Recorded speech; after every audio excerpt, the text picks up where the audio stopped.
بسم اللہ الرحمن الرحیم۔ بسم اللہ الرحمن الرحیم۔ السلام علیکم ورحمۃ اللہ وبرکاتہ۔ امید ہے تمام احباب خیر و عافیت سے ہوں گے۔ آج جلالین ثانی پارہ نمبر 26 کا سبق نمبر 14 ہے، اور اس سبق کے اندر ہم سورہ محمد کی آیت نمبر 2 اور 3 کا ترجمہ اور تفسیر پڑھیں گے۔ پہلے آیت کا ترجمہ دیکھ لیں۔ والذین آمنوا وعملوا الصالحات وآمنوا بما نزل على محمد وهو الحق من ربهم کفر عنہم سیئاتہم واصلح بالہم۔ اللہ تبارک و تعالی فرماتے ہیں، اور جو لوگ ایمان لائے اور انہوں نے نیک عمل کیے، وآمنوا بما نزل على محمد، اور ہر اس بات کو دل سے مانا جو محمد صلی اللہ علیہ وسلم پر نازل کی گئی، وہو الحق من ربہم، اور وہی حق ہے ان کے پروردگار کی طرف سے، کفر عنہم سیئاتہم واصلح بالہم،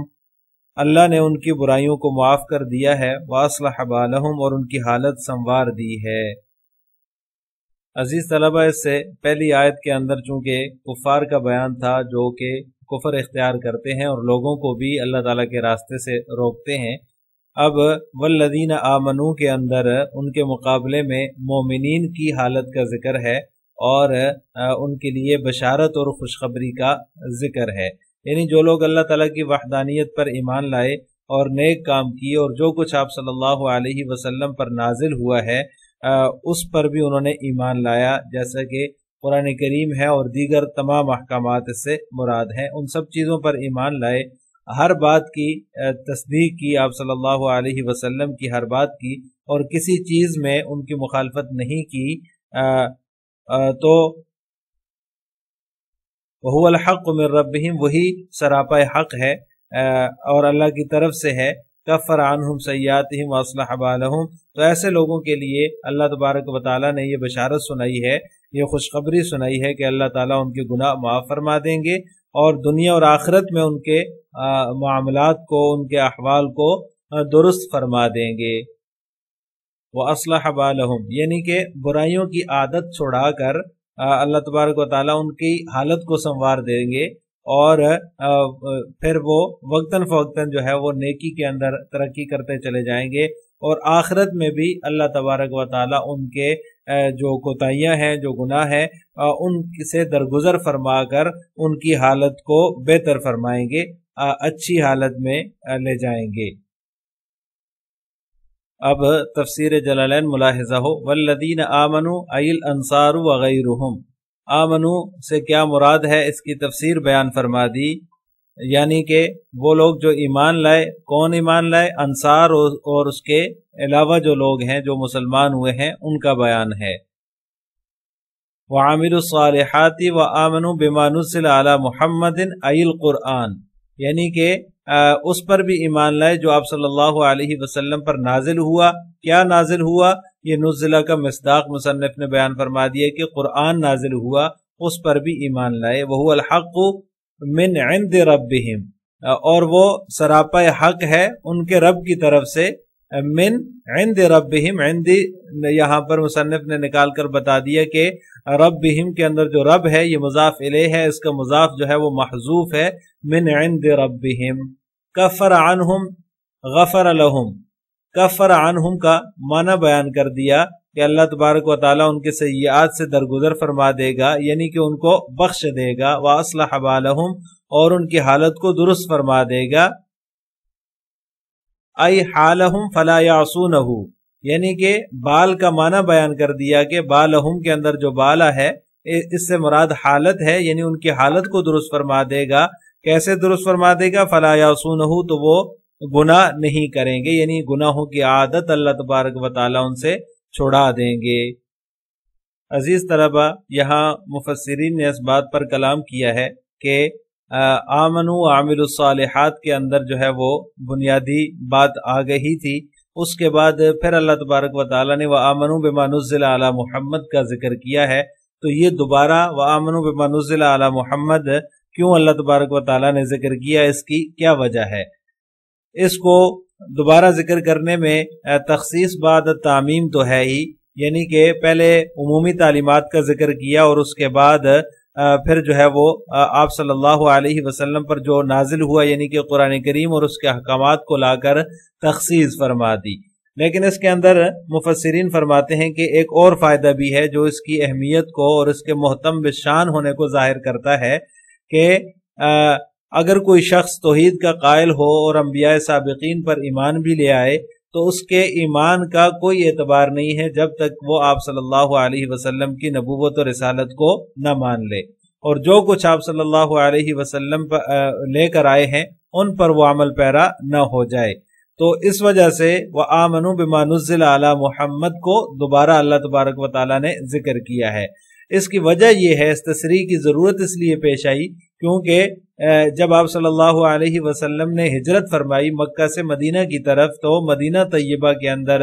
کچھ لوگ ایسے بھی تھے جو ایمان کے، اسلام کے تمام لوازمات کو تو مانتے تھے لیکن آپ صلی اللہ علیہ وسلم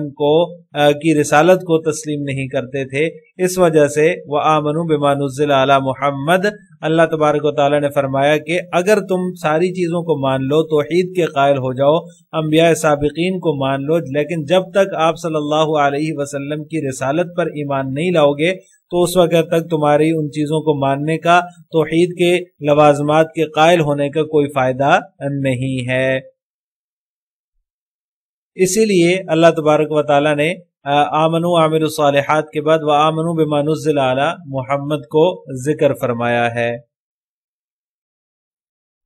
اس سے آگے اللہ تبارک و تعالیٰ نے کفر عنہم سیئاتہم فرمایا کہ اللہ تبارک و تعالیٰ ان کے سیئات سے درگزر فرما دے گا۔ تو مفسرین فرماتے ہیں کہ اس کے دو مطلب ہو سکتے ہیں اس جملے کے، کہ اگر زمانہ جاہلیت کے معاصی مراد ہوں تو اس صورت میں اس کا مطلب یہ ہوگا کہ ایمان جب لے آئیں گے تو ایمان کی بدولت وہ گناہ ان کے معاف ہو جائیں گے، اللہ تعالیٰ معاف فرما دے گا۔ یعنی کہ زمانہ جاہلیت کے اندر جو گناہ کیے تھے، جو معاصی کیے تھے، ان معاصی کو اللہ تبارک و تعالیٰ اسلام کی برکت سے، ایمان کی برکت سے معاف فرما دے گا۔ ایک تو اس کا یہ مطلب مفسرین نے بیان کیا ہے، اور دوسرا مطلب یہ ہے کہ اگر بعد الاسلام معاصی مراد ہوں، یعنی کہ وہ معاصی مراد ہوں جو اسلام لانے کے بعد سرزد ہوئے ہوتے ہیں، تو مطلب پھر یہ ہوگا کہ کفر عنہم سیئاتہم، یہ ایک وعدہ ہے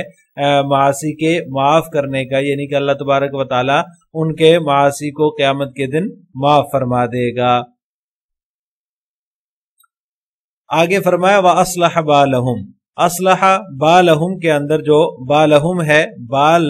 یہ حال کے معنی میں بھی آتا ہے اور شان کے معنی میں بھی آتا ہے، یعنی شان اور حالت کو بال کہا جاتا ہے، اور اسی طرح کبھی یہ قلب کے معنی میں بھی آتا ہے۔ اگر اس کا پہلا معنی مراد ہو تو صورت میں اس کا مطلب یہ ہوگا کہ اللہ تبارک و تعالیٰ نے ان کے دنیا آخرت کے تمام کاموں کو درست کر دیا، یعنی کہ دنیاوی حالات کو درست کر دیا۔ مالی مشکلات دور کرنا اس سے مراد نہیں ہے، بلکہ اس سے مراد وہ مظلومی کی سی جو حالت ہے مسلمانوں کی، جس میں مسلمان اب مبتلا ہیں، بے بسی اور کمزوری کی سی جو حالت ہے، اللہ تعالیٰ نے اس حالت سے ان کو نکال دیا ہے، اس کا یہ مطلب ہے۔ اب ایسے حالات اللہ تبارک و تعالیٰ نے پیدا فرما دیے ہیں جن میں مسلمانوں کو ظلم نہیں سہنا پڑے گا، ظلم سہنے کی بجائے وہ ظالموں کا مقابلہ کریں گے، محکوم ہو کر نہیں رہیں گے، بلکہ اپنی زندگی کا نظام وہ خود اپنی آزادی کے ساتھ چلائیں گے، مغلوب نہیں ہوں گے، غالب ہو کر رہیں گے۔ مالی مشکلات اس سے مراد نہیں ہے، کیونکہ مالی مشکلات تو ہر دور میں مسلمانوں کو رہی ہیں، اس لیے کہ مسلمان کا مقصود اصلی جو ہے وہ مال نہیں ہے، دولت نہیں ہے، اس لیے مالی مشکلات تو عام طور پر مسلمانوں کو ہر دور میں رہی ہیں۔ تو پہلا مطلب اس کا یہ ہوگا اگر اس کا پہلا معنی مراد لیا جائے، اور اگر اس کا دوسرا معنی مراد لیا جائے یعنی کہ قلب کے معنی میں ہو، تو اس صورت میں اس کا وَأَصْلَحَ بَالَهُمْ کا مطلب یہ ہوگا کہ اللہ تعالیٰ نے ان کے قلوب کو درست کر دیا ہے، یعنی اس کا مطلب یہ ہوگا کہ ان کے قلوب کو درست کرنے کا، کہ اللہ تعالیٰ نے ان کے قلوب کو معاصی سے بچا کر رشد و ہدایت کی طرف لگا دیا۔ ایک مومن کے لیے اصلاح احوال کی یہی سب سے بہتر صورت ہے۔ یہ مطلب نہیں کہ